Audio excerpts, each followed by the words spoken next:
afternoon, ladies and gentlemen, excellencies, ladies and gentlemen, dear colleagues, good afternoon. Welcome to the Geneva Centre for Security Policy and to this latest edition in our series of Geneva security debates.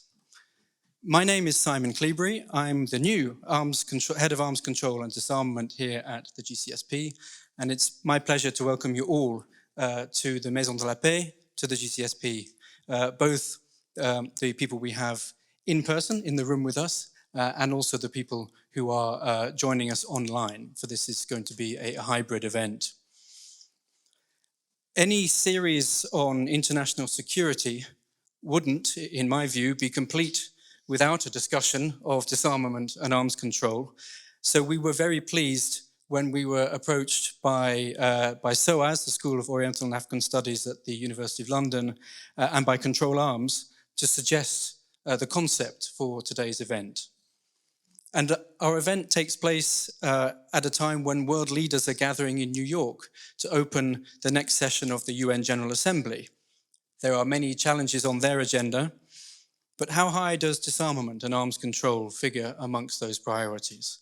And is there a role for disarmament and arms control in addressing some of those challenges?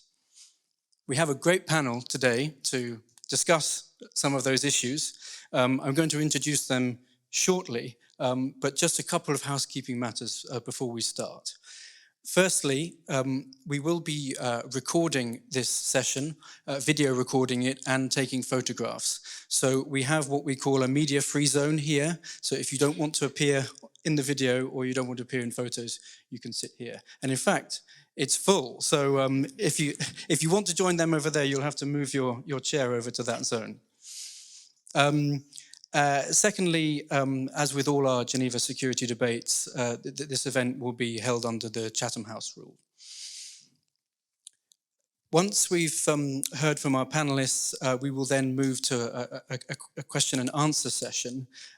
For those online, your questions, please put them in written form for us and post them in the chat.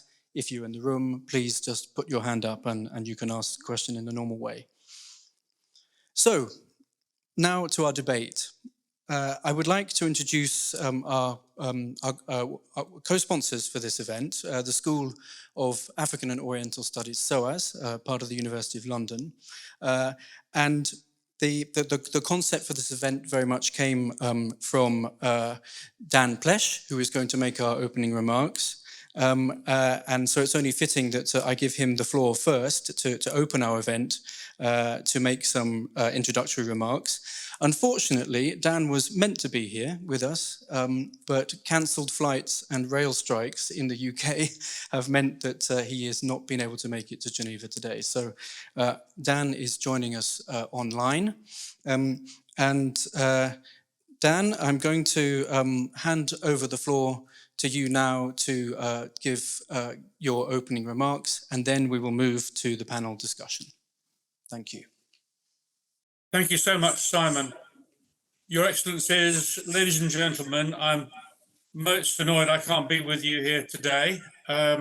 Many thanks to Simon, the GCSP, for hosting this event, and particularly to Hinway and Control Arms for helping put all of this together. As an academic and member of civil society, I want to show my appreciation for the huge effort of all our panelists to furthering the real necessity of disarmament to ensure our survival. We cannot secure our security unilaterally in the field of armaments any more than we can on climate in the era of global boiling. And with weapons budgets over $2 trillion and wars proliferating, war is in danger of boiling over at the global level. Disarmament should be considered as a realist necessity rather than some kind of utopian accessory. For this is the commitment as far back as the World War II Atlantic Charter, supported by all states that founded the UN, and indeed the founding document of NATO.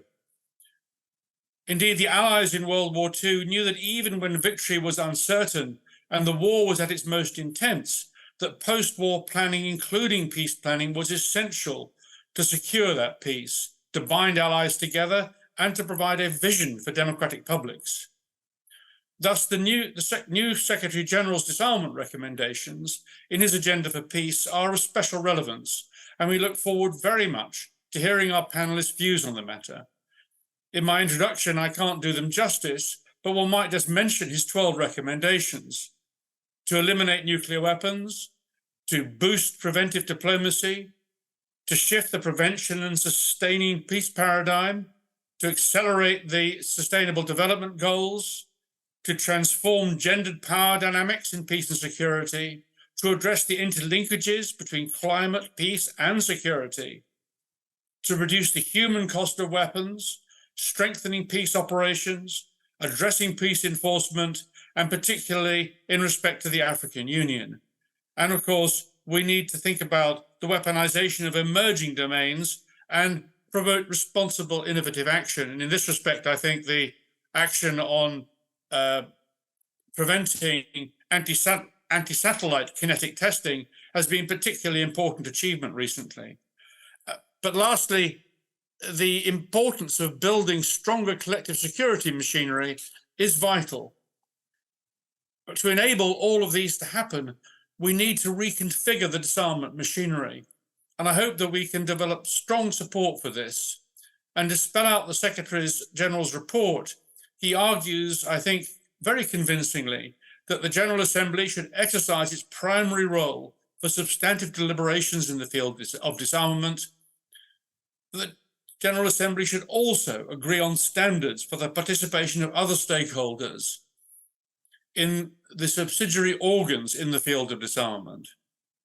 But reform of the disarmament machinery, including the Conference on Disarmament and the Disarmament Commission, is necessary in order to optimize their roles and to build consensus progressively on evolving disarmament priorities and to make recommendations in respect of new science and technology.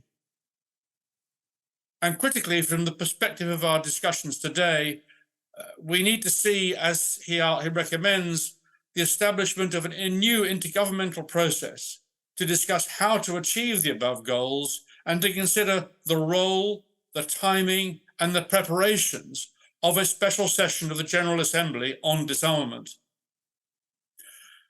Now, as we survey the rubble of the global arms control and disarmament architecture, it is easy to be pessimistic about any of these objectives. So just for a change, let me offer a little cheer. President Putin has been denied thousands of ground-launched intermediate-range missiles with which he could have leveled Lviv and much of Western Ukraine, because these were indeed destroyed verifiably under the INF Treaty. And his treaty breakout came too late to make large numbers of new systems. The decayed and now collapsed arms control architecture of the OSCE prevented large-scale increases in the forces bordering Ukraine in the years prior to the invasion. The CSPMs of the OSCE and their cancellation provided an early warning. Like the canary in the coal mine, the death of the OSCE arms control provided early warning. We should, I think, be grateful that we do not live in an era where nuclear artillery shells and naval depth charges were routinely embedded in the deployed armed forces of the USSR and NATO. Think how Ukraine and its borders would look today. Not, I think, a reassuring enhancement of deterrence, but increased destabilization. These agreements, INF, the CSPMs, and indeed START 1, were made at a period of intense confrontation, not in a period of détente, and that too expands the scope of what we consider today. Disarmament comes when conditions are hard, not, I think, when they are easy. As we contemplate the problems of the Conference on Disarmament, we should recall a near total global ban on chemical weapons has been achieved, and that they too are not in the routine war inventories of the armies of Europe. And it would be remiss not to mention the effects and implementation of the nuclear test ban and even the cluster munitions. Although here, and in the case of landmines, we need to take care to not just make agreements among the virtuous, leaving others to ignore emerging norms.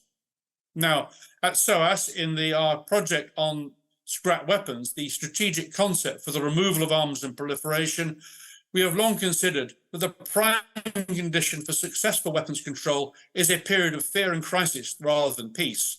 And to this end, we have helped prepare a number of tools which you all may find useful. A rough outline draft treaty on general and complete disarmament, not naively thinking it can be signed tomorrow, but to contradict the idea that global disarmament is an impossible dream.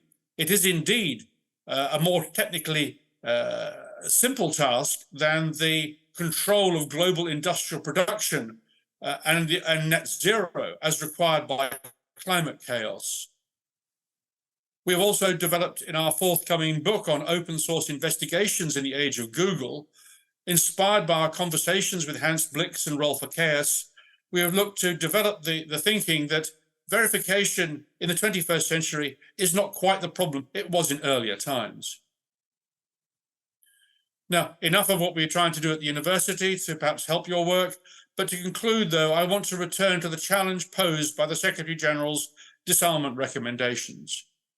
Can we do without a new global conference on disarmament at the General Assembly? Do we not need the full democratic power of the GA to enable us to renew and create anew the disarmament machinery? And while there is real concern about the abuse of the veto power of the P5 in the Security Council, do we not need to address the abuse of the veto of states under the consensus rule? I look very much forward to all of your contributions. I'm delighted that you have felt able to join us today. And thank you very much, and back to Simon. Thank you, Dan, very much. That was Professor Dan Plesch giving us our introductory remarks. And thank you, Dan, for setting the scene so well and throwing out some very challenging questions there, and really focusing on the disarmament machinery and whether it's fit for purpose at the moment, and whether, as you said, when times are hard, is this the right time to fix the machinery, or is it perhaps not the right time to fix the machinery? Let's see what our panelists think.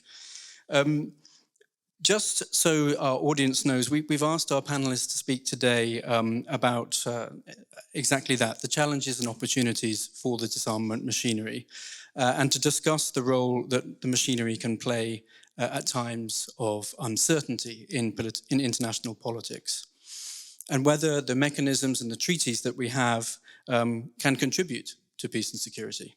And then finally, to give us their views on how we go forward and where we go from here. So I'm delighted to introduce our first panelist, Ambassador Flavio D'Amico. Now, you'll notice he's not up on the stage with us. That's because he's in London as well. I hope enjoying a nice holiday. So thank you for joining us, Ambassador. So Ambassador D'Amico is Brazil's special representative to the Conference on Disarmament, and I'm delighted to give him the floor now to give the Brazilian perspective. Over to you, Flavio. Thank you so much, Simon, and I wish to start by thanking the Geneva Centre for Security Policy, Control Arms, and the University of London for putting together this event. As you can see, I am not as formally attired as you are in Geneva, and my reasons for not attending in person are diverse from Dan Plesch, as I am enjoying very well-deserved vacations. But I wouldn't miss the opportunity to be with you and my distinguished colleagues from the CD, with whom I have the pleasure to be with and discuss all those matters. I thank Dan Plesch for putting together the case for our discussion. I think that he has highlighted the most important topics. We believe that it's about time for disarmament to be mainstream in the United Nations efforts in having our collective security machinery back in function. I mean, it's very hard to say that this machine is not sputtering. It has been going through a very difficult period. And this, of course, has to do with the fact that we do not find convergence among the 5 permanent members of the Security Council. But this problem is not limited to the Security Council, and also it's affecting the disarmament machinery, who for many years has not been able to agree on new treaties, and this has been going on for quite some time. So addressing directly the questions that were put to us, I would say that first, in terms of challenges that we are being confronted with, I would name a few of them. I think that we have an issue of inclusivity. I mean, not all our treaties actually have universal membership. The issue of ownership as well. Those that are part of those treaties do not feel that they benefit from them. We have the issue of transparency, and that many of the provisions are not being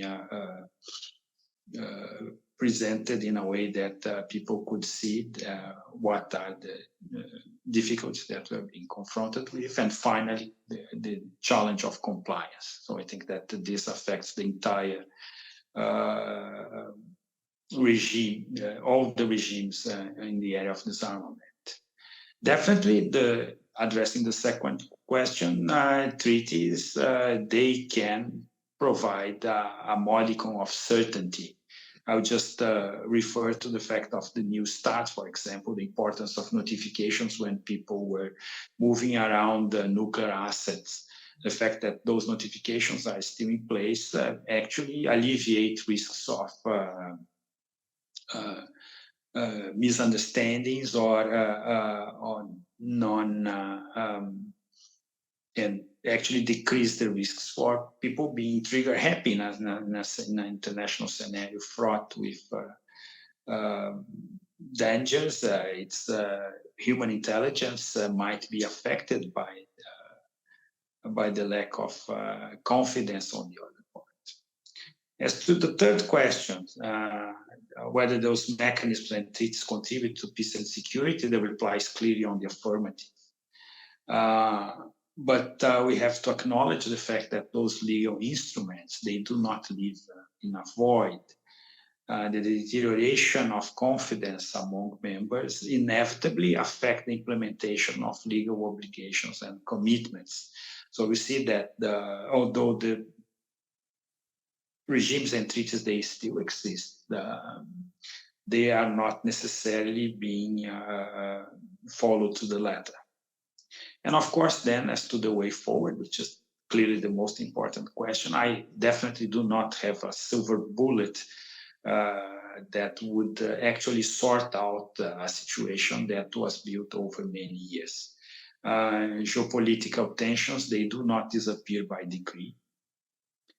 It's required long and protracted work to regain the confidence that was lost and to build a new momentum. Brazil has been holding the view that it should be a good idea to take this opportunity and look into the need to revamp the UN machinery that's not operating at the level that we would expect it to. Of course, we have to be mindful of the fact that we might end up by having an outcome that might not be even live up to our expectations, but it does not make us shy away from the task of addressing the fact that the negotiating function has been in abeyance for quite some time. And also that there are a number of overlappings in the deliberating function. So I think that some measure of streamlining and about increasing the transparency and the compliance with the treaties would be something that would be required and actually might even be very necessary. we believe that the new agenda for peace from the Secretary General of the United Nations was a document that kicked the ball in the right direction, and that it might require an in-depth study by members, and that eventually we could agree on carrying out an effort in restructuring the UN machinery and addressing the 4 issues that I believe are at the root of the problems that we are being confronted with: inclusivity, ownership, transparency, and compliance. But of course, we will not, by miracle, just be prepared to eliminate the tensions that exist in the international scenario. But I believe that we can do the 2 tasks together. At the one time, we might try to redesign the UN machinery to make it fit for purpose, and simultaneously try to start in building confidence. And I can give you my personal testimony that it's not impossible for us to find issues we can agree with. And as being chair of 2 negotiating processes in the last 2 years, we at least were able to see some convergence regarding, for example, the lethal autonomous weapon systems. And it's, I would say, a small but relevant indication that once there is convergence and political will is on the same direction, we can actually move forward and arrive at least at some indications as to what is the direction we need to work. And the same goes for the current process on the working group on the strengthening of the Biological Weapons Convention, also a task that has been interrupted for many years, almost 2 decades, and then now we have an opportunity to have a further go, and we have reasons to be optimistic. So, as Dan Plesch has clearly indicated, the scenario is not the most optimistic one, but we do not also have reasons to despair. And actually, this is the essence of our diplomatic work, and that's what we try to do on a daily basis. So I think that with those initial comments, I could give the ball back to you, Simon. Thank you so much for having me. Thank you very much indeed, Ambassador D'Amico, and thank you for setting out the reasons why you think it is a good moment to be looking at the disarmament machinery and how we might improve it. And of course, there are a number of hooks coming up. You mentioned the new agenda for peace. There's the World Summit, the future summit coming up next year as well. So these are perhaps hooks for having those discussions. And we might return to that in the questions. Let's see. Now, I would like to pass to Ambassador Amanda Gourley. Ambassador Gourley is Australia's permanent representative to the UN in Geneva and other international organisations. And disarmament is in your portfolio as well. So we'd like to hear from you on your views on these questions. Over to you. Well, thank you very much, Simon, and congratulations on your new role. The GCSP is in very good hands. I'd also like to acknowledge Control Arms and Hinaway and SOAS for very kindly hosting this event, and to say a big welcome to everybody who has joined us in person and online today. And to my fellow panellists, I'd like to say that Professor Plesch and Ambassador D'Amico have set the scene very well for this discussion. It's great to see you looking relaxed and comfortable on leave, Flavio, exuding Brazilian coolness in your leather jacket. And also want to acknowledge the leadership that you have provided across the laws and BWC agendas here in Geneva, which has really been invaluable to making progress in a very difficult environment. So this is my second posting to Geneva, and the first time I was here was in the early 2000s, and I was not working on disarmament. I was working mainly on human rights and other UN stuff. And every week in our weekly meeting, which included the disarmament team, when it got to them saying what was happening in the disarmament space, it was really just a running joke in the meeting that there was nothing happening. Or so it seemed to us on the highly productive UN side of the house, which is that I'm being ironic there. But now, ironically again, here I am 18 years later, being Australia's permanent representative to the Conference on Disarmament, but also with the title Ambassador for Disarmament, which really, to me, some days feels like an impossible title to fulfil because, I personally have to say I don't think I have achieved one element of disarmament in the time that I've been here. But all jokes aside, I would like to say that disarmament remains a fundamental priority for Australia, and it's something, we as a non-nuclear weapons state are very focused on. We support the aims of a world free of nuclear weapons, and it's something that we work hard to achieve with the full knowledge that there are some very real constraints around that happening. I take on board the point that Professor Plesch made about the fact that previous arms control and disarmament agreements have been concluded in times of high tension. And arguably, you could say we're in a similar period at the moment in terms of the international environment that we find ourselves in. And, we see that international norms that have been agreed and accepted over many years are being challenged by, the use of power and aggression. And of course, we need look no further than Russia's illegal invasion of Ukraine and the nuclear threats that it's been making. And also in my region, more close to home, the DPRK's continued missile launches to see evidence of the tough circumstances that we're in. And for Australia, I think the non-compliance with these existing rules and norms is something that we need to continue to call out in disarmament fora. The breaches that we're seeing clearly undermine the arms control architecture. And, we think it's just as important to preserve the existing arms control agreements as it is to develop new ones to deal with changing situations. And so, we will continue to use our voice where we can to call out those transgressions in the disarmament fora. And I think, yes, it's easy, and as I have been already in this intervention, to be cynical and critical about the disarmament machinery, which, has the CD and the UNDC at its core. But I think, we are also, sharing the concerns of others about the inability of the CD to commence negotiations over the past 2 decades.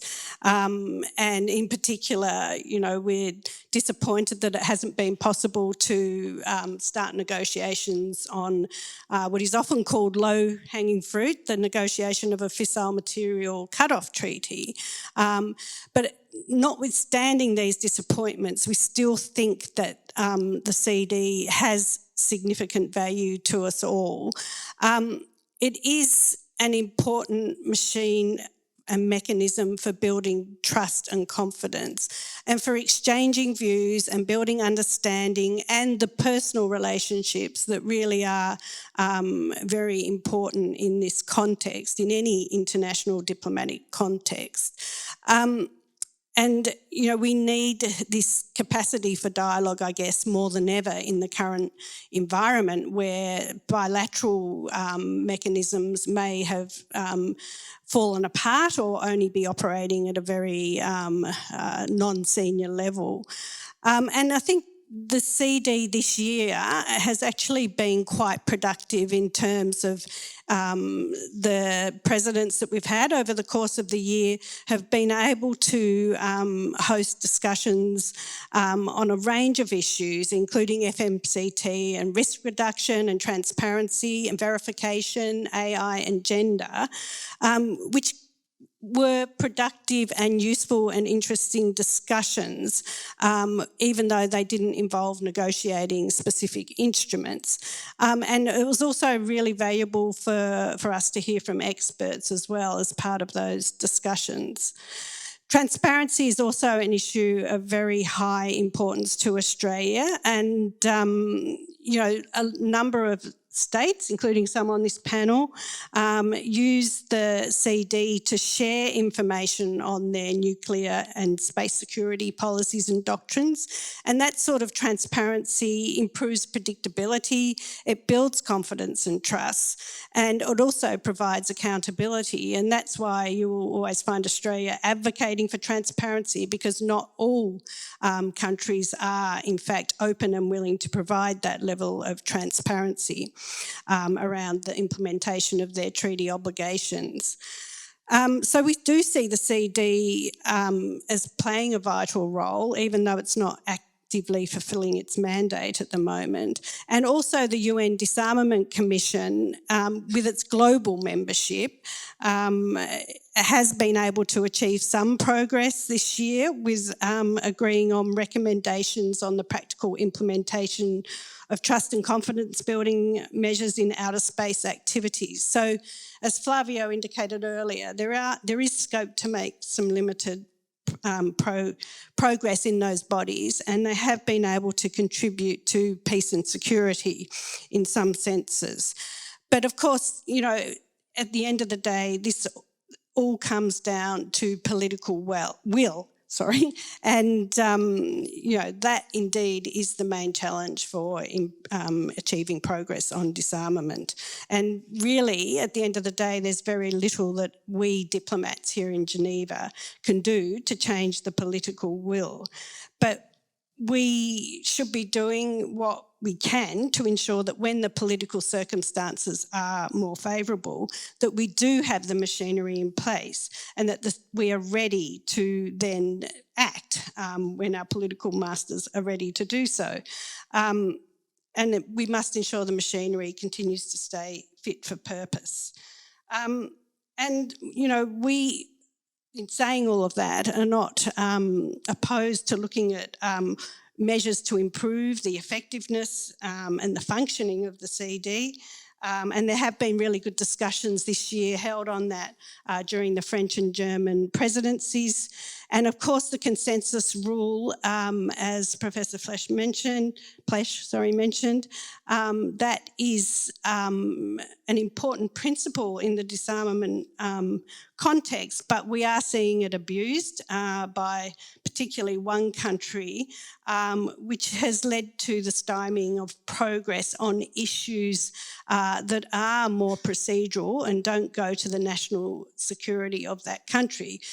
In that context, we refer to the participation of observers this year, and also efforts that Australia and successive countries have made to achieve progress on making the rules of procedure gender neutral. So the consensus rule is indeed being abused, which is a problem. Thanks. I think I'll leave it. Thank you very much, Ambassador Gourlay. And you did make me laugh when you mentioned the mission meetings when the disarmament team had to report back on what they were doing at.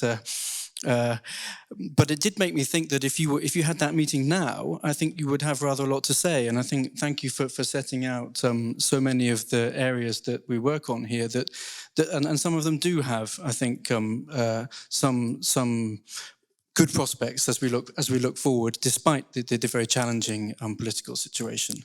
So thank you very much indeed. It's my great pleasure now to give the floor to Ambassador Aidan Liddle, who is the UK's permanent representative to the Conference on Disarmament. Aidan, I'm sure you've got views on this. Well, I was going to say I was never short of things to say at our cross-mission meetings, but well, it's a great pleasure to be here. And Simon, congratulations on your new job. It's a great pleasure to be serving under your chairmanship at this discussion.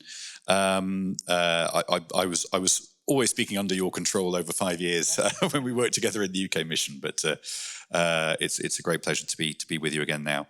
And thank you to Control Arms and SOAS for initiating this very important and I think timely debate. Now, before anybody accuses me of copying Amanda and Flavio's homework, I should say that much of what I'm about to say is going to be very similar, because I think actually a lot of us do share, broadly speaking, an analysis or a diagnosis of what's going wrong at the moment. Perhaps there is a bit more divergence over, therefore, what we should do about it or what the future might hold. So I might say a bit more about that. But I think it is worth just starting off with the sort of question of the challenges that we face. And I think, as has already been apparent, we all agree instinctively that the machinery is under pressure. But let's just sort of perhaps take a step back and think what we mean by the disarmament and arms control machinery, and how it relates to the rest of the international system and why it's under pressure. So when I talk about the disarmament and arms control machinery, the first thing to say is that this is not a machinery that's operating independently of everything else that's going on. Disarmament and arms control is not an end in itself. It's a means to the end of international peace and security. And the machinery that I'm about to describe interlocks with the rest of the international system. So when we talk about the international disarmament and arms control system, I think we mean, firstly, the ecosystem of existing treaties and agreements. They can be multilateral, but also bilateral. We mean the machinery that monitors the implementation, in some cases enforces the implementation of those treaties. They can be internal to the treaty itself. For example, the CWC has an organization supporting its implementation, or it can be external. The UN Security Council is the most obvious example, which has a role in as the almost court of appeal, for example, in the BWC. If you withdraw from various treaties, the treaties say you have to give an account of why to the UNSC. So there are external mechanisms as well docking into that wider international peace and security architecture. And the third element is the institutions that are charged with coming up with new ideas and generating new instruments and new norms, of which, of course, the CD is one, but not the only one. So as I say, these elements all interlock with each other, and they all interlock with the wider international peace and security architecture. And that's why I think it's so important to acknowledge that the new Agenda for Peace, the Secretary General's policy brief that's already been mentioned, situates disarmament as part of that Agenda for Peace. It's not a standalone document, as others have been in the past. Disarmament is seen as an integral part of, but not the only part of, the answer to the security problems that the world is facing. So that's for describing the architecture as it is, or the machinery as it is. Why is it under pressure? And here I think my analysis will be very familiar. Partly it's because that underpinning framework of multilateralism is itself under pressure, from the UN Charter all the way down. We are seeing, of course, an illegal war going on at the moment, where a permanent member of the Security Council has invaded and purportedly annexed chunks of its neighbouring countries. This is obviously a fundamental challenge to the UN Charter, to the whole post-1945 system. But looking at the disarmament architecture itself, we've also seen, even before the war, we've seen some pretty egregious violations of treaties that have been agreed. I mean, the Chemical Weapons Convention is the most obvious, where we've seen countries party to the Chemical Weapons Convention using chemical weapons both on and outside their own territory. We have seen treaties being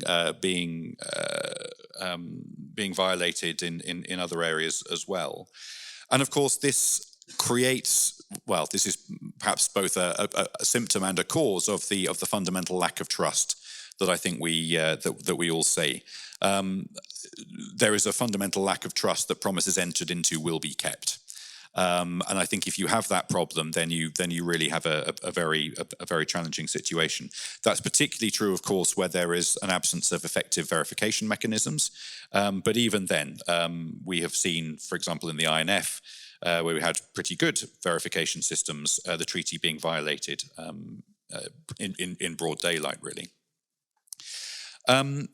So that's one element of the challenge we face, but I think there are others which are perhaps more interesting in a way.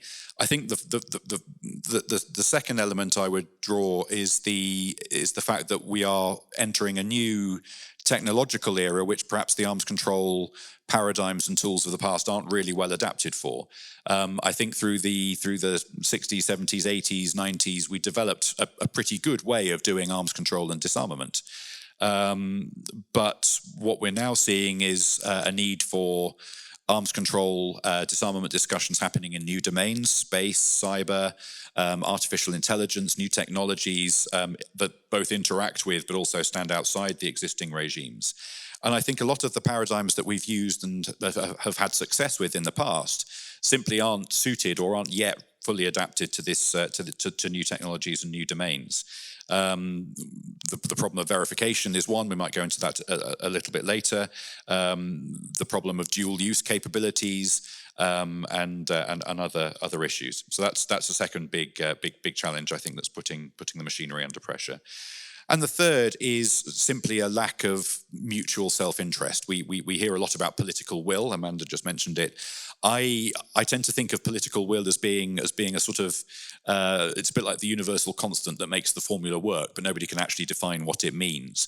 What actually I think we mean is a mutual self-interest where political leaders see an overlapping self-interest or national interest in reaching agreements with other countries on arms limitations or prohibitions. And at the moment, we don't see the big players having that mutual self-interest. And I think obviously a lot of that is above our pay grade here in Geneva, but I think actually there is a lot we can do here to try to build that awareness that there is mutual self-interest in arms control and disarmament even today. I'll make another aside, which is also about the consensus rule that Dan mentioned earlier on. It's quite, you hear this a lot, that the consensus rule is what's to blame for the lack of progress on disarmament. And, you know, as somebody who spends most of his working life sitting in the CD, yes, it's damn frustrating to see the consensus rule being abused in the way it has been. But really, I don't think that's the fundamental problem, because the consensus rule is designed to protect countries' self-interest. That's what gives countries the room for manoeuvre to actually enter into a negotiation in the first place, and it's incredibly important, at least for substantive matters. You're never going to have an arms control and disarmament agreement that really sticks unless you have that consensus protection. But of course, it is flagrantly abused at the moment, and that certainly doesn't help with the problem of trust that I was talking about earlier. So anyway, so much for the diagnosis. What is to be done, as someone once said. I don't think anybody is advocating sweeping the system away and starting again. I think arms control and disarmament is still essential. And I would agree with Amanda, actually, that, I mean, Dan said that the arms control architecture is in ruins. I don't think it is, actually. Yes, it's pretty battered and looking a bit worn in places. But actually, particularly the WMD treaties, although they're, as I say, under a lot of pressure, they still uphold and have upheld these very long-standing norms, you know, going back to the First World War in some cases, against the most destructive weapons. They've maintained stability. And even if they are sort of fraying at the edges, and the DPRK is the most extreme example in the NPT, for example, but I've already mentioned in the CWC some of the violations that we've seen there. We absolutely have to defend them, and we have to keep strengthening them, so they don't succumb to the pressure, because they remain absolutely crucial to our collective security. I would also say that as a sort of corollary of that bilateral arms control is still the best way, particularly in the nuclear sphere, of bringing the number of weapons down to a place where we can start sort of multilateral disarmament negotiations. So bilateral arms control, broadening out arms control to new parties, I think is still absolutely essential. And while I suppose that they're the most obvious examples of treaties which are sort of tottering, I think there is still absolutely a future for it, even if perhaps it doesn't look quite the same as we got used to in the 70s and 80s. And then, of course, the conventional weapons regimes, or what's sometimes called the humanitarian disarmament regimes, again, they have proved their worth, I think, over the last 20 or 30 years in building a norm, as well as controlling the use of weapons and mitigating their effects. I think their limitations are unfortunately plain to see. When they're not universal, we still have countries outside those treaties who are using those weapons in ways which certainly aren't permitted by those treaties, let alone by international humanitarian law. But still, we've made a lot of progress, and they're still very vital and I think quite dynamic instruments. So there is still a lot that we still have, and there is a lot to defend, and we have to defend it with all our strength. But we also need to find new ways of doing arms control to deal with the sort of new technologies and the new domains that I was talking about. It's going to be very tough to negotiate legal instruments for the reasons I mentioned earlier. Not impossible, and there will be certainly times in the future where we get there, and there may even be sort of more niche agreements now that can be done in legally binding forms. But I think we also need to have a much broader conception of what we mean by arms control a quarter of the way into the 21st century. That means, I think, building norms from the bottom up in some of these new domains, to pave the way for treaties, but also in their own right. I think there is a very fruitful focus on responsible behaviours. We've seen this already in the cyber world. That's well established now. I think it's now increasingly well established in outer space. It's very promising there. And I think there is potential for it even certainly in AI and other emerging domains, but even perhaps in nuclear and some other domains where new technologies are going to be increasingly part of the conversation. And I think, as Amanda said, I think we've also got to use this time to invest for the future. We've got to work on technical solutions, for example, on things like verification, where we can be ready for better political times. And I think that is something that we in Geneva can and must do. But coming back to something I mentioned earlier, but we also need to find that mutual self-interest, both at political level, but I think also here at expert level. We really can work together. I would agree that disarmament is not a fair weather pursuit. It's not something we have to wait for better times to do, but we have to use the time now to prepare, and preferably do it before disaster strikes or before we suffer a near miss. One last word to close, perhaps then on the sort of mechanism of the future. Of course, in Geneva, we like to talk about mechanisms and processes because we're diplomats and that's what we get paid to do. And I think there is definitely a fruitful conversation to be had about the mechanism that we need to deliver this vision. But I think first we need to agree on what we're trying to achieve. And so I think, I would certainly be in favour at some point of an SSOD4. We will need an SSOD4 to design the new machinery, but we also need an SSOD4 to set the direction. I think the great triumph really of SSOD1 was not that it validated the existence of the CD, but that it spent 100 paragraphs before it even got to the mechanism, defining the challenge and trying to outline the vision of what the machinery would achieve. And I think that's what we're lacking at the moment. So I don't think the time is right for that conversation, but I hope in the next few years it will be, and we need to be prepared for when that time is right. I'll leave it there. Thank you very much, Aidan. And I think your diagnosis is excellent, and perhaps I'm going to call you Dr. Disarmament now. And I think the way I look at it is that there are a number of challenges, but I think some of them, and particularly what you said on new technology, are ones that I think can be hopefully used as opportunities. And particularly if you build from the bottom up and come to common understandings, then maybe you will hit that spot of mutual self-interest that you were talking about. And that in turn could then have a positive effect on the rest of the machinery. But let's see. So thank you very much, Aidan. I'm now going to turn to our Pakistani colleague. Now, I should say that we were hoping to have the ambassador of Pakistan join us on the panel today, but unfortunately he was taken ill a few days ago. And so from all of us here, we wish him a speedy recovery, and we're sorry not to have him on the panel today. But Husham Ahmed is the disarmament counsellor in the Pakistan mission here, and he's going to. I don't know whether you're going to make the ambassador's presentation, but you're going to give your views. Very good. Okay, so over to you, Husham. Thank you so much, Simon. It's an absolute pleasure to be here. First of all, just wanted to highlight, as you've pointed out, the Ambassador Khalil Hashmi was really looking forward to participating in his event and share his personal insights on this very important topic. But due to unforeseen circumstances, he couldn't be here. So I'm filling in, but I'm glad to be here. And I think it is a very timely initiative, and I must commend Control Arms and SOAS together with GCSP in putting this together. And I agree. I think it's always a tough ask to follow three distinguished ambassadors, three veterans in this field on this important topic. But I agree with this common theme that has emerged, that this disarmament conversation needs to be mainstreamed. And this is a conversation worth having in settings like these.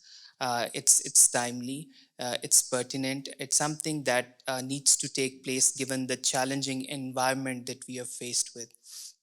And I think, as the distinguished Australian ambassador pointed out, that yes, things often move slow in disarmament, but that does not mean, and we often convince our capitals as well, that we may not have outcomes to show in terms of consensual documents, but that does not mean that we are not exhausting efforts, we're not engaged in these conversations. And this is something that is taking place all the time. Currently, I mean, this topic, when we talk about this topic of revisiting disarmament machinery and revisiting disarmament arms control in general, I think three important aspects from where I see it needs to be taken into account.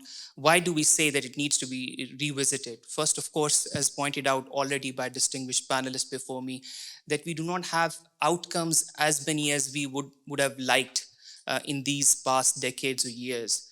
If we look at various disarmament machinery, if we look at First Committee, the polarization debates that have been taking place recently, in recent times at the General Assembly, if we look at the Disarmament Commission, in the past 2 decades, only two important documents that it has concluded. One, as pointed out, on the implementation of transparency, confidence building measures in outer space recently, and the one before that in the conventional domain guidelines. And when we look at the Conference on Disarmament, it has been facing a stalemate for over 2 decades, more than over 2 decades now on this issue. So hence there is this feeling that is often said that is there something that we're doing wrong in terms of doing the machinery and engaging in these conversations? Are there are working methods wrong? Are there practices that needs to change in terms of going or aiming for a better outcome? So this is one aspect. Second is, of course, the environment, and it has been laid out very eloquently, I think, by Professor Plesh as well, and Ambassador D'Amico, and Ambassador Aidan, of course, talked about it, that the geopolitical environment that we are faced with, we see rising military expenditure, the highest since the Cold War levels, over 2.2 trillion. We see increasing strategic competition, great power rivalries, violation of UN Charter, the threat use of force, lack of implementation of Security Council resolutions itself. And then, of course, this polarizing debate and adoption of aggressive military doctrines. So there's a lot that we can point to when it comes to the challenges in terms of the environment. But as highlighted earlier, that this is not just specific to the disarmament world. It's a problem that we are facing multilaterally overall. When we look at the multilateral global order, the problems that we are confronted with. So in that essence, I agree with this concept that the disarmament and arms control progress in that area, we cannot wait for the fine weather to emerge or all these challenges to be resolved first in order to make progress or headway. The time to take action on these issues that come in the domain of arms control and disarmament is right now more pertinent than ever before. So we certainly subscribe to this view. Then third important aspect, I think that cannot be overstated enough, is the new reality, what we used to call new and emerging technologies. But I don't believe that those technologies are still emerging. I think they are already here in terms of artificial intelligence, in terms of synthetic biology, genome editing. These revolutionary technologies are already changing the way we function. While they do offer opportunities, I think our future is also imperiled by them if we do not act, if we do not enact the guardrails that are necessary to make to address the downside, the disadvantages or the challenges of these technologies. And I think the most important point is that in this context, that when we look at the arms control and disarmament agenda, many of our items have not changed for decades. We look at outer space, prevention of arms race in outer space. It has been on the agenda of conference and disarmament since the early 1980s. Similarly, other issues, nuclear disarmament as well. And we have been having those discussions for a very long time. But the thing that is different in case of new technologies is that we do not have that much time. We cannot afford to wait that long in order to enact those safeguards, those guardrails to protect us from the risks associated with those technologies.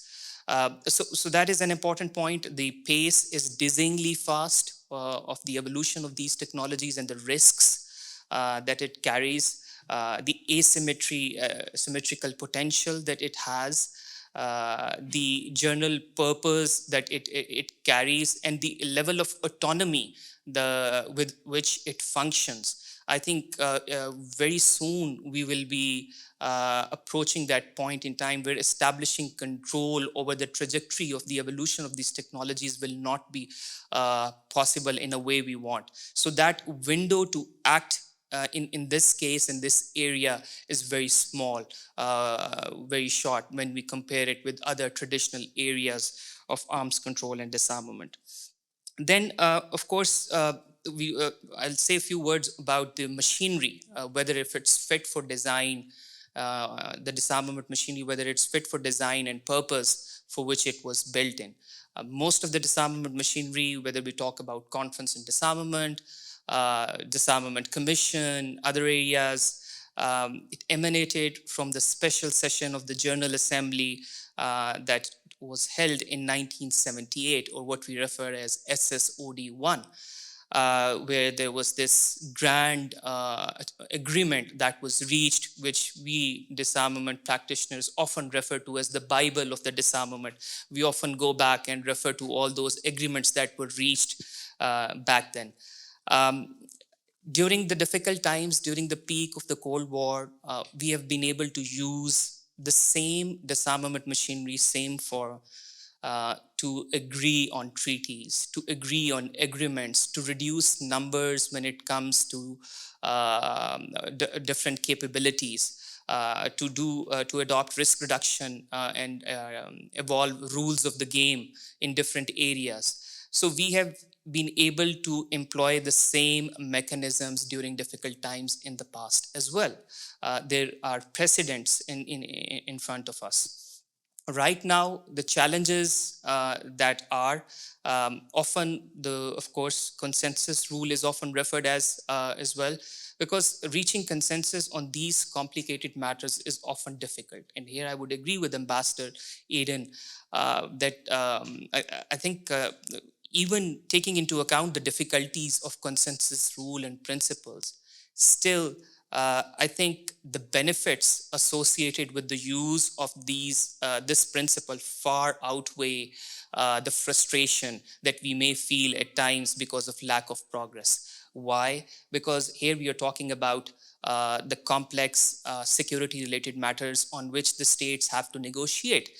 If they feel that they can safeguard their interest with the consensus principles, then they are better engaged in the process, in the negotiations. There is also, I believe, long-term durability of those agreements, which are often developed as a result of consensus participation of all the important stakeholders. Then, of course, during the consensus-based negotiations, many of the important differences are also ironed out if compromises are made. So it definitely speaks to the sustainability of those important agreements. So that's why I think consensus at times it is challenging, it's painstaking, but the benefits that it reaps, it really are worth it in the end. So I would argue in that favor. So now going forward, many panelists have spoken briefly on this as well. New Agenda for Peace has been referred to. It's a certainly very important document that has been put forward. The original Agenda for Peace was put forward in the early 90s when the landscape was entirely different. When there was euphoria after the Cold War ended, there was this appetite to work together. Right now, the environment is different when this new Agenda for Peace comes out, but it certainly provides guidance in very important areas on how to move forward. In terms of assessment of the landscape and in terms of areas in which work is required.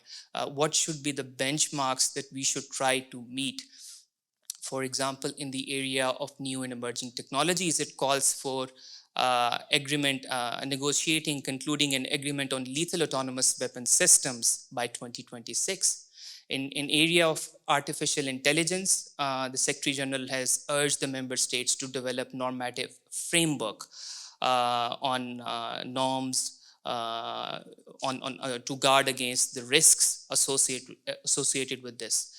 And building on that, Pakistan has put some proposals on the table as well. For example, in the Conference on Disarmament, Pakistan has recently submitted a working paper on addressing the security and stability dimensions of military applications of artificial intelligence, including autonomous weapon systems, and what role the Conference on Disarmament needs to play in order to be more responsive to these emerging challenges.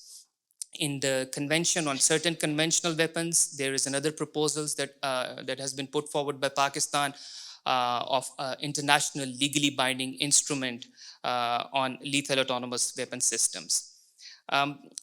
So I think I'll conclude by this thought that progress can be made in this area, but it would require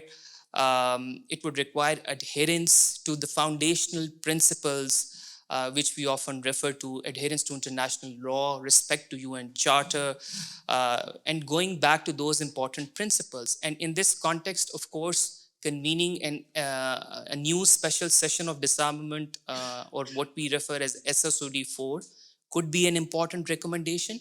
But at the same time, I think we need to also learn from the lessons of the failure of previous SSOD. Yes, SSOD 1 was success, but SSOD 2 and SSOD 3 was not able to achieve the same level of ambition that we had hoped for. So in terms, we need to understand what was different during those sessions. Was it just the landscape or the issues more complicated? So that conversation, that preparation needs to take place going forward as well.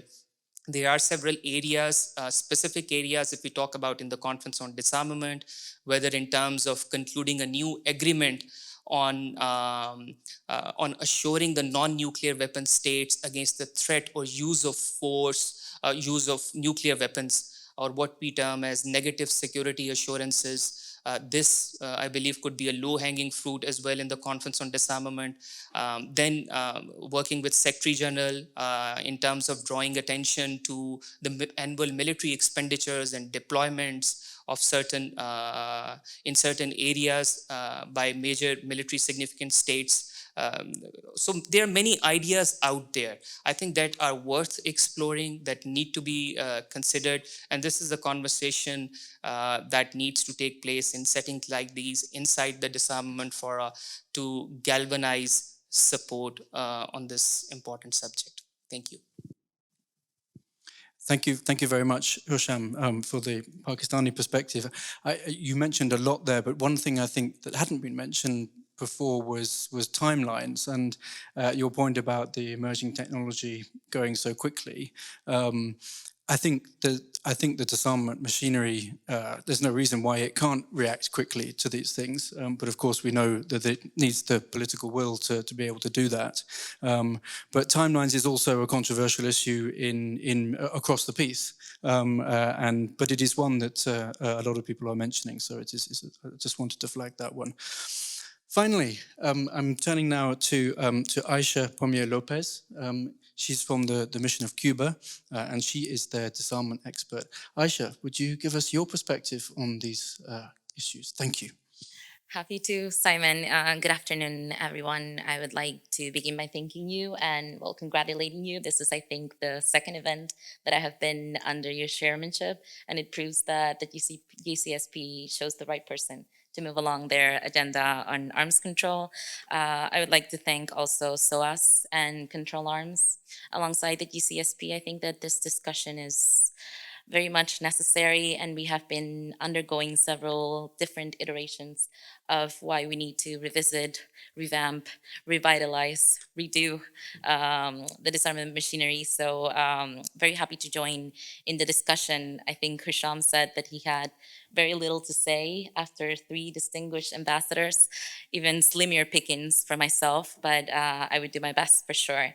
I think that in terms of making the diagnosis on challenges, Professor Pledge and my fellow co-panelists have been very eloquent in signaling that the disarmament, non-proliferation, and arms control architecture has been put to stress. It has been eroded by regional, international conflicts, renewed arms race, global tensions, and increased dependence on states on their military capacities to advance their interests of any kind. And in that way, the role of disarmament as a contribution not only to international peace and security, but also as a method to build trust has also been somehow diminished. And at this point, with so many initiatives such as the New Agenda for Peace, we need to strive, all of us together, at the high level, but also at the expert level, as pointed out by Ambassador Little, to build a counter narrative. In the diagnosis, we would have a separate vision, because we believe that having established the core norms around weapons of mass destruction and non-proliferation, and having especially in place a non-proliferation norm around nuclear weapons, there has been kind of a sense of content, and we have to some extent kind of induced a mindset of maintaining the status quo and not pursuing any further legally binding instrument within the machinery and the disarmament treaties, and avoiding restricting further capacities in a legal sense. I think as we are reframing these discussions, we need to be more ambitious, and we can no longer be content with having substantive discussions. I am further new. I'm fairly new at the disarmament world, so maybe my approach is different. But having only been 1 year at the CD, I cannot imagine what my fellow panelists have been through with only year after year of substantive discussions and deliberations, and then going to bed and calling it work. It's definitely frustrating that the negotiations in the field have winded down. Um, there are exceptions. I think cluster munitions is a great example. I think that the Treaty on the Prohibition of Nuclear Weapons is a very beautiful example of what we can do when we strive to have ambitious disarmament measures and put disarmament at the forefront. And it proves, well, my assertion and that of the other panelists, then when there is a political will, there is definitely a way that disarmament instruments can go through. So in building that counter narrative, disarmament needs to be reinvigorated, and it's linked to building trust. It's important, but also its link to building development and peace needs to be further exploited, especially at a times when international politics are uncertain. I think that Professor Flesch made an excellent argument that has later been picked up, that during the Cold War, it was disarmament and arms control. It was a method of building stability. But it was not only that, it was also a way that we actually brought competing powers to the table. And that is no longer happening. So a remembrance of that contribution of disarmaments and arms control needs to be brought to the forefront. I think we have been discussing, and Ambassador Flavio pointed out 5 topics. I think he also addressed ownership. To address ownership, I think that a great way is also involving small states who might not view disarmament in such a bigger light as more, let's say, militarized states. And in that sense, the link between disarmament and development is definitely a tool that can be exploited, because we need to point out that the resources and the level of military spending that it's currently being devoted to disarmament can be used to address the multidimensional crisis we are facing today in terms of climate, in terms of food security, in terms of economic challenges. So the promotion of a universal acknowledgement that humanity lives in an indivisible security community in which one nation's security is indivisible from another, and that the pursuit of, let's say, a more strengthened security is made at the expense of another state, maybe not directly, but even indirectly by pilfering resources, is one that needs to be further realized. I think that the new agenda for peace, which is a recurrent topic in today's panel, has done an excellent job in pointing out, at least in its disarmament topics, 2 points. One, which is one that I think we all agree with, is that disarmament is an inextricable part of peace and security. But 2 is that we are at a critical point in terms of deliverables. Both in, let's say, historic issues like nuclear disarmament and PADOS, which have already been raised by my colleagues, but also for somewhat new challenges like artificial intelligence and lethal autonomous weapon systems. So I think that it's a conclusion that the time is ripe for a significant move forward. Now, in terms of consensus, I am very much inclined to agree to some extent to what has been laid out by my colleagues. Is consensus the problem as we move ahead? I don't think we would characterize it as such or underpin it as the sole problem that we are facing when dealing with arms controls and disarmament agreements. It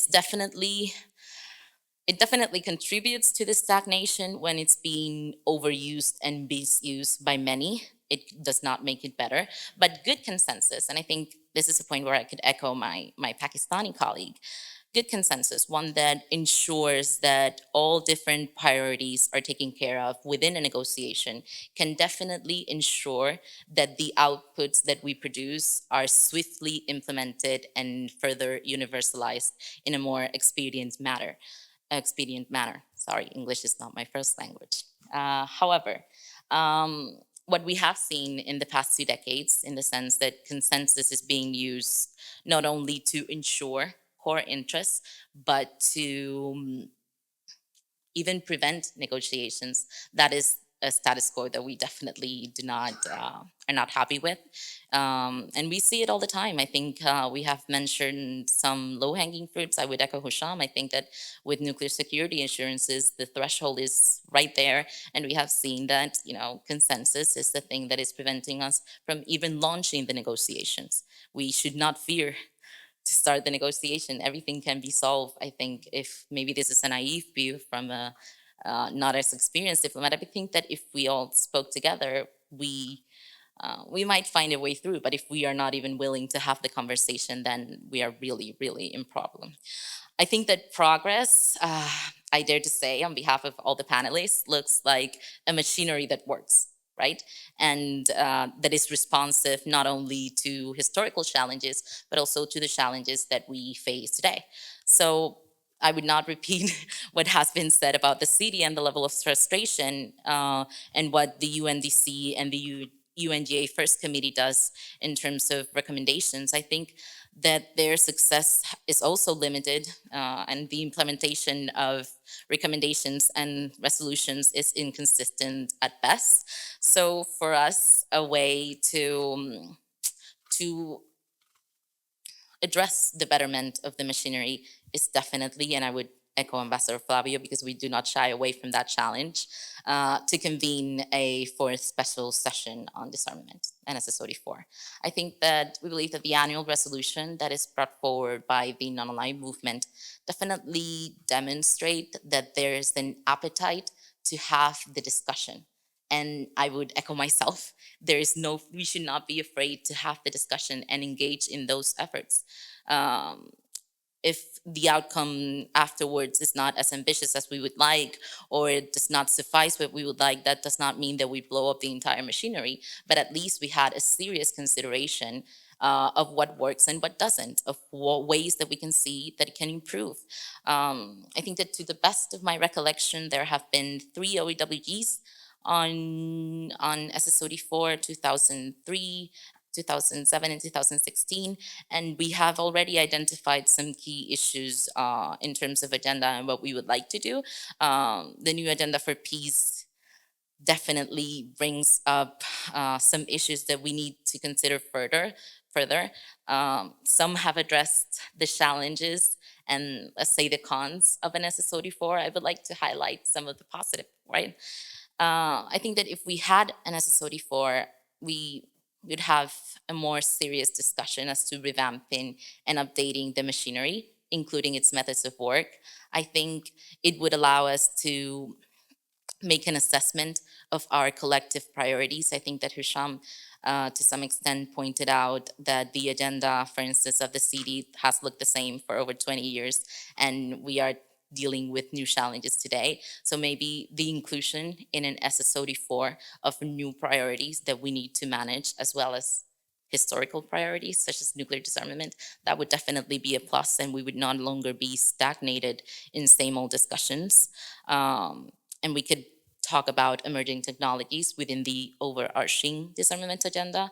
I think that in the SSOD4, we might also figure out a way, given the level of scientific and technical knowledge that it's required these days to have any disarmament conversation, to have new mechanisms and have new ways of input where the scientific community and academia can input and can sway those disarmament discussions that we're having within the machinery, so we can all make even more informed decisions.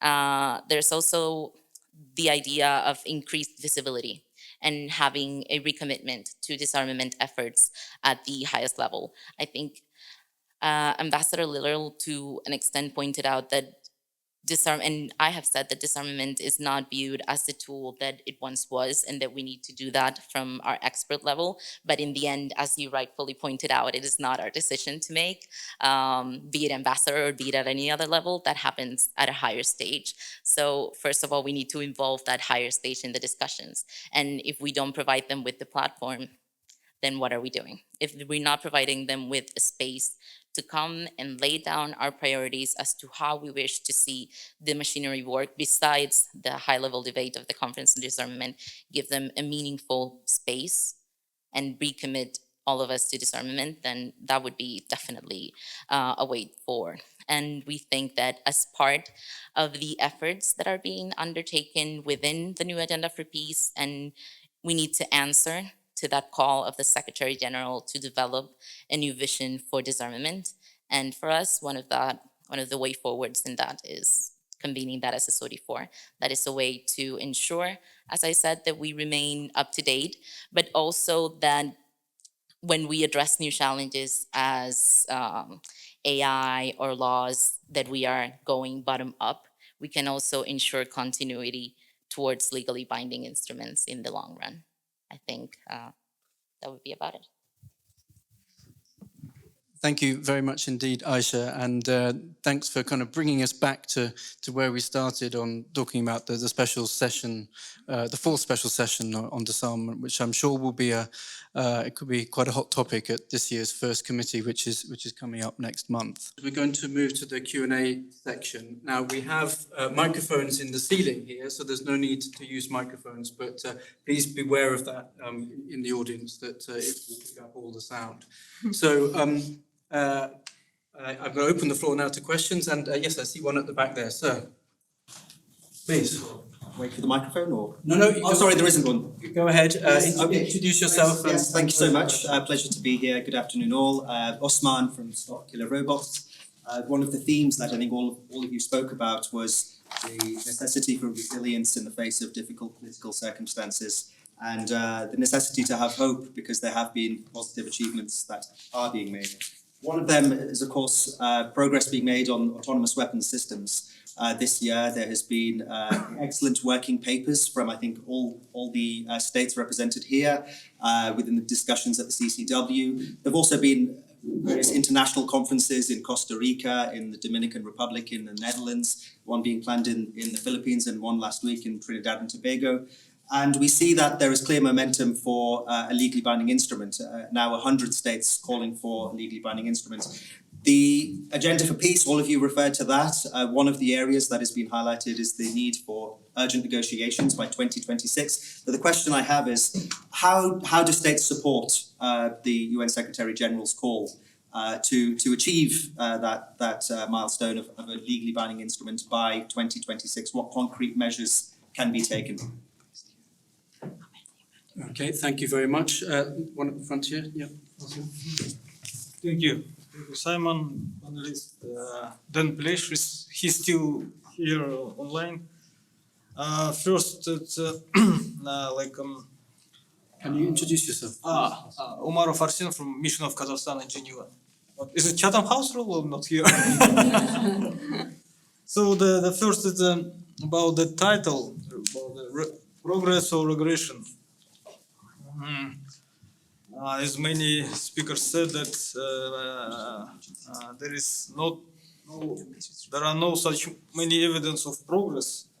Maybe it's better to put like a stagnation or regression. We, in different arms control spheres, we have no indeed some progress on disarmament, for instance. And so the disarmed machinery, which was established in 70s, maybe it is like a old-fashioned machine that not keep up after the armament machine, emerging machine. Our disarmed machinery just moving slow. So the regression. And if we are talking about regression, and my question the panelists, if there is a regression, when was the point of decline? When the disarmament turned from the progress to regression? Regarding the, Bas Lidl mentioned INF treaty, also we had the IBM, anti-ABM treaty. And if these two treaties were still in force, would the situation be better? I mean, it's a real evidence of some regression, but if it's to be in force. And the third, it's a question or comment. SOAS and SCRAP had before the draft treaty on general complete disarmament. Dan Plesch and his team introduced several years ago. Would be the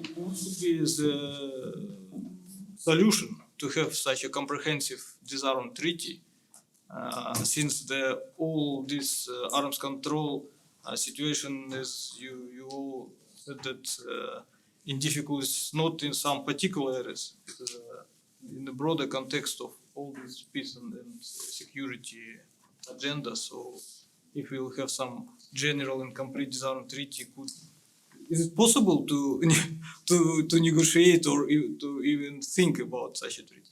Okay, thank you very much. I'm going to take one more from the floor here, and then I'm going to take one from online, and then I'm going to go to the panelists. So we may here.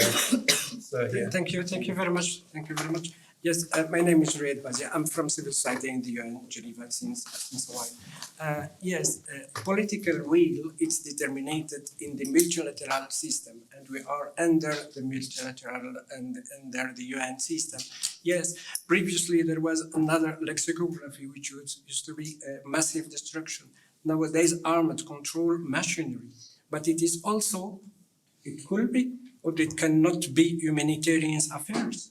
When we think about humanitarian disarmament, we are mainly thinking on landmines and cluster munitions, but not necessarily. But it could be done humanitarian manners, because in some missions, it is not under the humanitarian law, such as it could be under the humanitarian law. But I want to arrive to my questions, because all the political will, we are still in the reform processes which are still going on in the UN system. But can we really be concrete when we are negotiating on arms control machinery, when we are really taking seriously the Security Council reform process and Ambassador Brahimi report? Because in this report, the armed control are really important chapters. So many processes ended in the UN system. Some they are still going on, but the Security Council institution, it is the main institution in the UN system in the political world.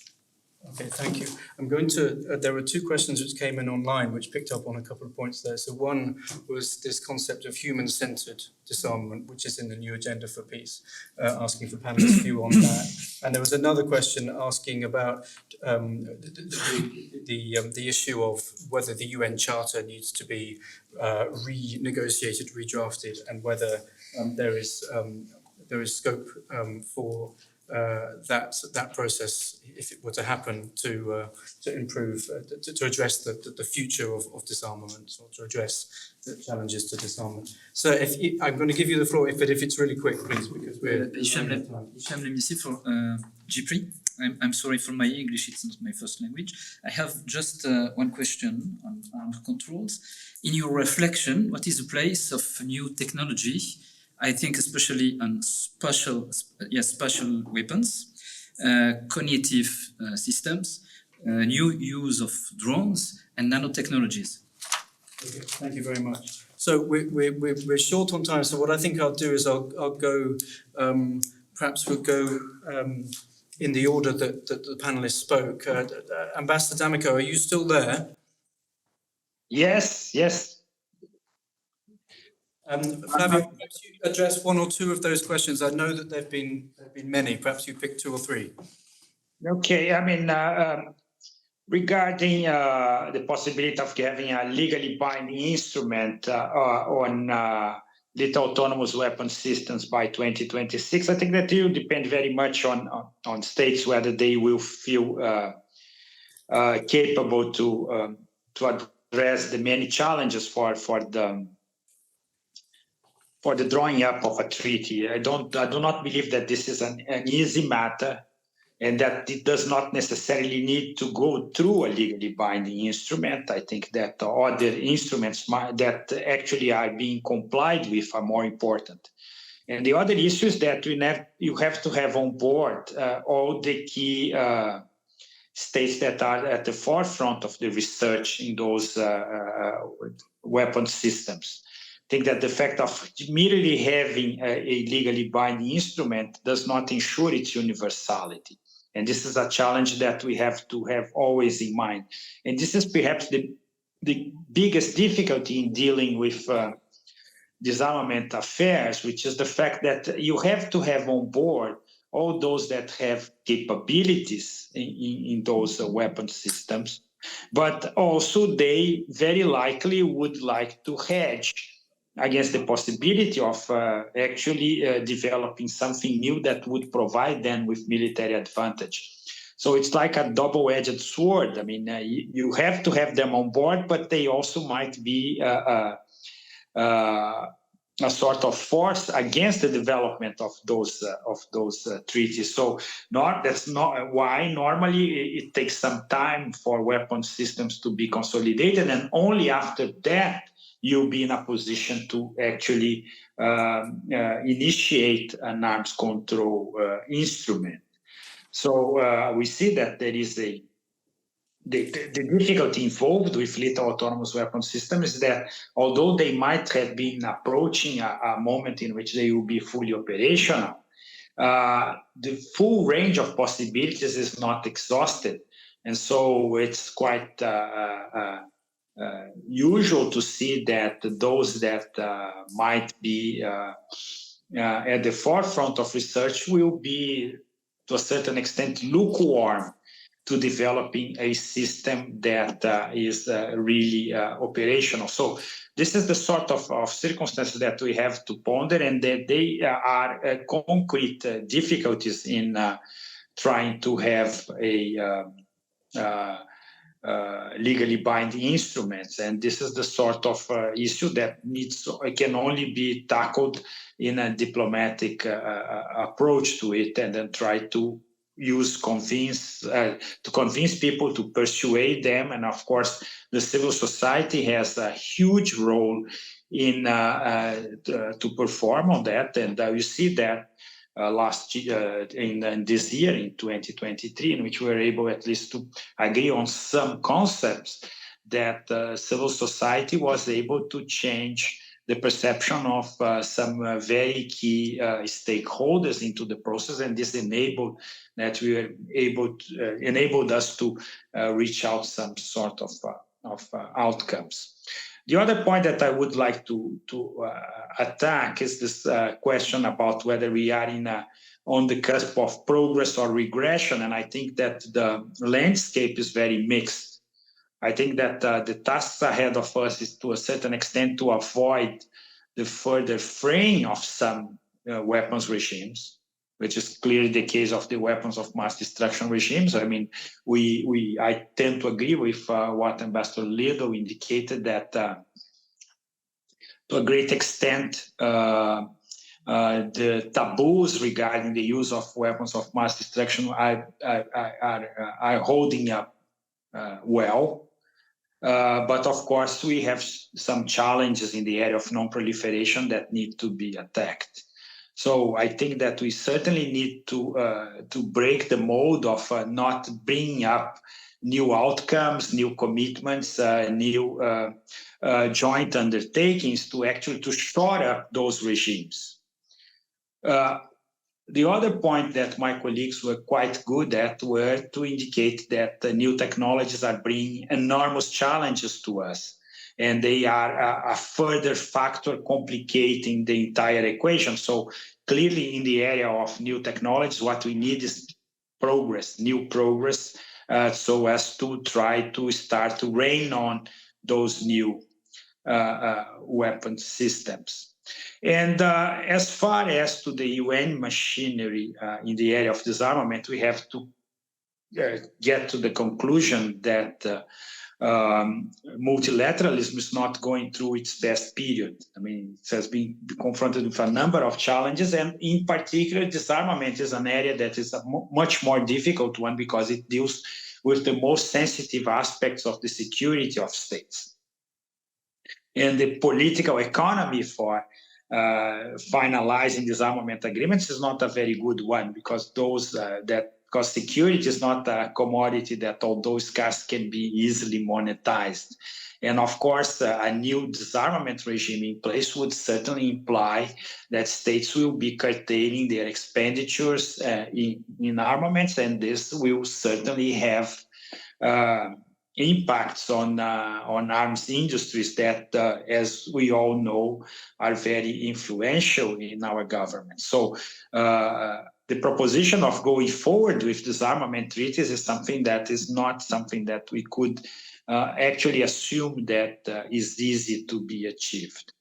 But in any event, what I would welcome is that in the end, like St. Augustine, all of us, we see that we are all seeking virtue in terms of trying to have a disarmament machinery that is fit for purpose. But we might actually differ on how soon we want this state of virtue to be achieved. From my part, and I think that Brazil shares the view that the sooner we start to work in that direction, we also will more easily achieve a point in which we will have a better system. I am also quite convinced that it's not just like a bolt from the sky that we decide to have an SSOD for. In the next minute, we will have a very virtuous system, a very complete system, and one that would address most of our failings. On the contrary, I assume that we need to have a very well prepared effort, perhaps via the convening of an open-ended working group that will, for let's say a year or two, work quite in a strenuous fashion in trying to enable us to approximate the areas in which we need to have consensus and then start on to redesigning the machine. So I see this as a necessary action, but it's not something that will necessarily achieve the desired results immediately. It's something that will require our attention for some years, actually. Thank you. Thank you very much, Ambassador D'Amico, and thank you for your support to this event. Amanda. Thanks very much, Simon. Look, very quickly, I just wanted to also address the point raised by our colleague from Kazakhstan around the point of decline. And I actually think it's more helpful to look at what were the points of action at the political level that we've experienced across a range of different issues. During the course of my diplomatic career of 30 so years, one of the first jobs I had was desk officer for France. And during that time in the 90s, France let off a nuclear weapons test in the Pacific. And, that was a hugely impactful and consequential situation for Australia and for our neighbours in the Pacific. But I think, it's sort of heartening to see that this century there has not been a state that has tested nuclear weapons yet, a situation we very much hope continues. But that is, in large part down to the normative power of the CTBT and the adherence by states to the norms that are set out there. The other event was the events of September 11, where the world came together at such a hugely consequential time to pass a unanimous Security Council resolution to deal with financing of terrorism.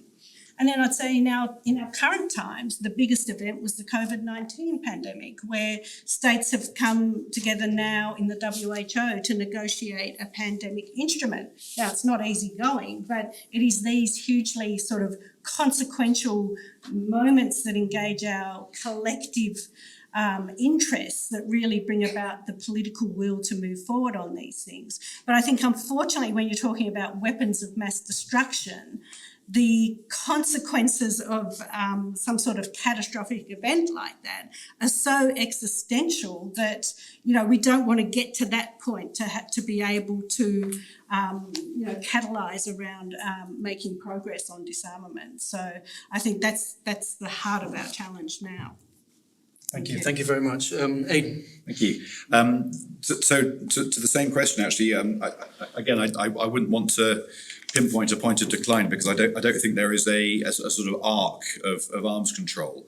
I think there have been points in history where arms control and disarmament has been high up the agenda and in some cases successful, but that not always at the same time. I mean, in the 1930s, for example, there was a huge amount of effort put in under the League of Nations for arms control and disarmament, naval conferences and so on and so forth, which ultimately failed, even though they were very high up the political agenda.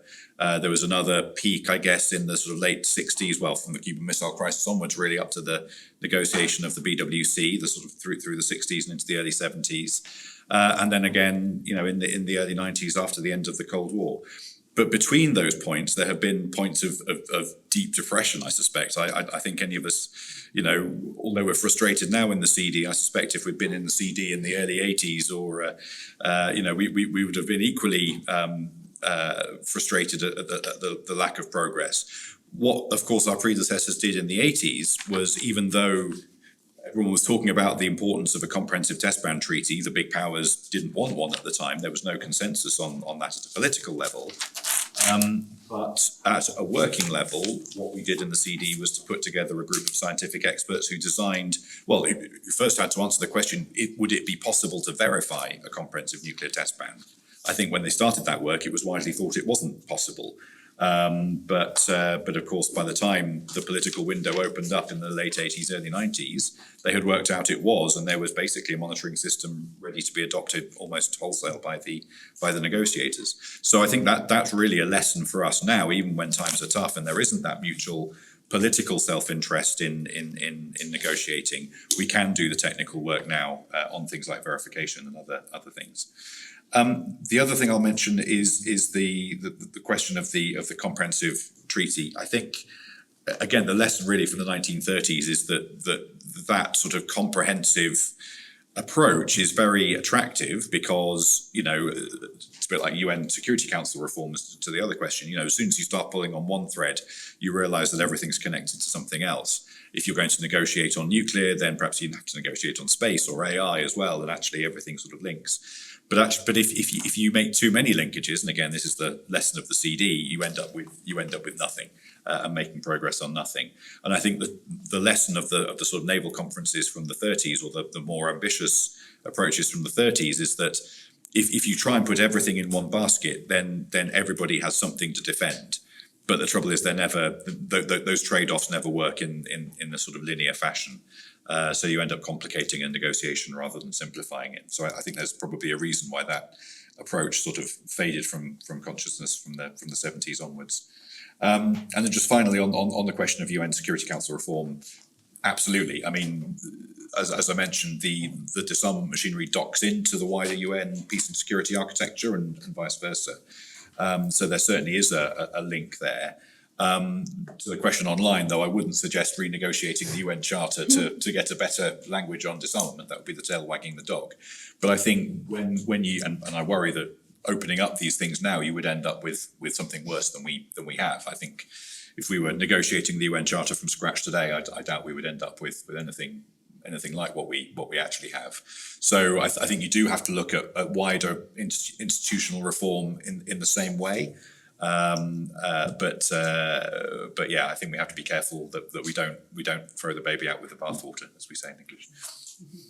Thank you, Aidan. I just wanted to say that we are overrunning, so please, if you need to leave, please do so. But I do want to just give the chance for Husham and Aisha to respond to the questions as well. So just a couple of minutes, please. Yeah. Very briefly, I think most of the questions have been answered, but I want to pick up on the first question that I was asked by Usman. Negotiating a treaty inside this convention on certain conventional weapons that contains two-tier prohibitions and regulations of certain systems, especially those lethal autonomous weapon systems that function outside human control and where predictability, reliability, and those kind of principles are not embedded. I think that is essentially the need, and there is broad consensus on the two-tier approach in which the states would need to take up. But that is only one part of the puzzle. The broader issue of AI governance needs to be addressed in a broadest possible manner. And that window is very short. And my last thought on the UN reform system, I think what Ambassador Aiden has said, the problem is not with what is written in the Charter itself, but with the implementation of Charter. And that needs to be seen, that how we can promote implementation of Charter, how we can ensure that the UN Security Council resolutions are implemented. And there, I think we need to focus more on the resolution of conflicts as well. Prevention of conflicts, management of conflicts itself is not adequate. More effort, more multilateral efforts need to be invested in the resolution of conflicts before they escalate, before conflicts erupt into full-blown war. Thank you. Thank you. And finally, Aisha, you don't need the microphone. Much better. Even shorter than that, and I will come back to the first question by Usman, because I think that the rest has been excellently covered by my panelists. I think Husham laid out, I think, what the end goal is, and what you asked as well was for us to clear up on that end goal, but also on concrete measures. The LBI, I think it's the ulterior way that we wanted, and the even more concrete measure is that come November, in a couple of months, we all agree on a mandate that enable us to reach that goal.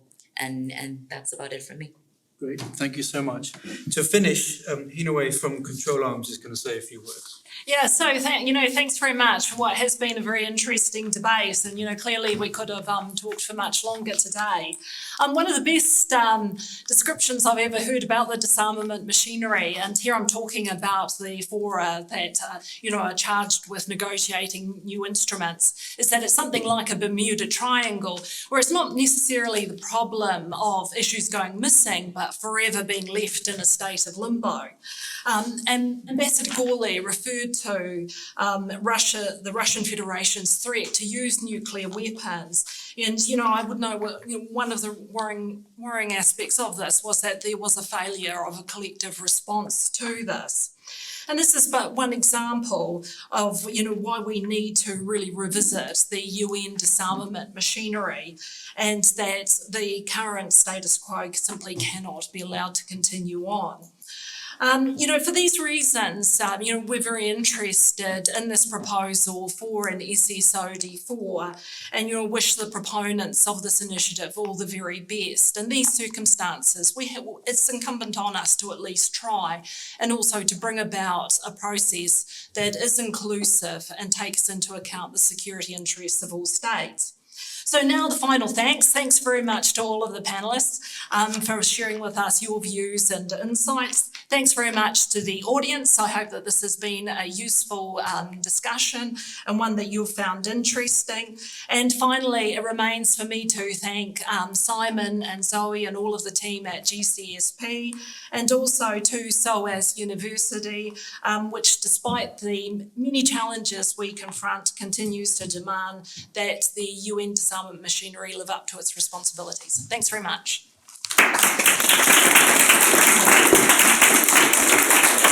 Thank you all very much for coming. Hope to see you again sometime soon. Have a good afternoon. Thank you very much. Yeah.